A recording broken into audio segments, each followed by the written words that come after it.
ನಮಸ್ಕಾರ. ಯೋಗ ಮೈಸ್ಕರ ಯೋಗ ಚಾನೆಲ್ಗೆ ನಿಮ್ಮೆಲ್ಲರಿಗೂ ಸ್ವಾಗತ. ನಾನು ಪ್ರಭಾಕರ್ ಶರ್ಮಾ.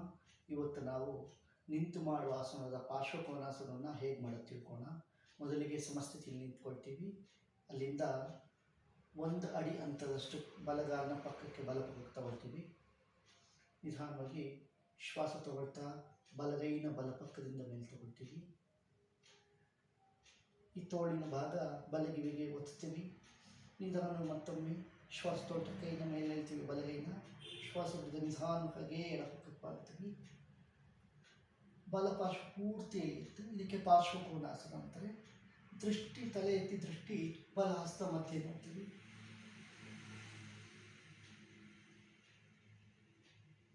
ಪುನಃ ಶ್ವಾಸ ತಗೊಳ್ತಾ ಬಲಗೈ ಮೇಲೆ ತಗೊಳ್ತೀವಿ. ಶ್ವಾಸ ಬಿಡ್ತಾ ಬಲಗೈನ ಕೆಳಗೆ ಇಳಿಸ್ತೀವಿ.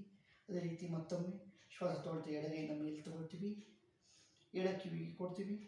ಶ್ವಾಸ ತೊಗೊಳ್ತಾ ಎಡಗೈ ಮೇಲೆ ತಗೊಳ್ತೀವಿ, ಎಳಿತೀವಿ. ಮತ್ತೆ ಶ್ವಾಸ ಬಿಡ್ತಾ ನಿಧಾನವಾಗಿ ಬಲಪಕ್ಕಕ್ಕೆ ಬಾಗ್ತೀವಿ. ದೃಷ್ಟಿ ಎಡ ಹಸ್ತ ಮಾಡ್ತೀವಿ. ಸಹಜವಾದ ಉಸಿರಾಟ. ಪುನಃ ಶ್ವಾಸ ತಗೊಳ್ತಾ ಎಡಗೈ ಮೇಲೆ, ಶ್ವಾಸ ಬಿಡ್ತಾ ಎಡಗೈನ ಪಕ್ಕಕ್ಕೆ ಇಳಿಸ್ತೀವಿ. ಮತ್ತು ಸಮಸ್ಥಿತಿಗೆ ಬರ್ತೀವಿ. ಈ ಆಸನದಿಂದ ಬಲಪಾರ್ಶ್ವ ಮತ್ತು ಎಡಪಾರ್ಶ್ವ ಎರಡೂ ಕೂಡ ನೇರವಾಗುತ್ತೆ, ಸ್ಟ್ರೆಚ್ ಆಗುತ್ತೆ. ನಮಸ್ಕಾರ.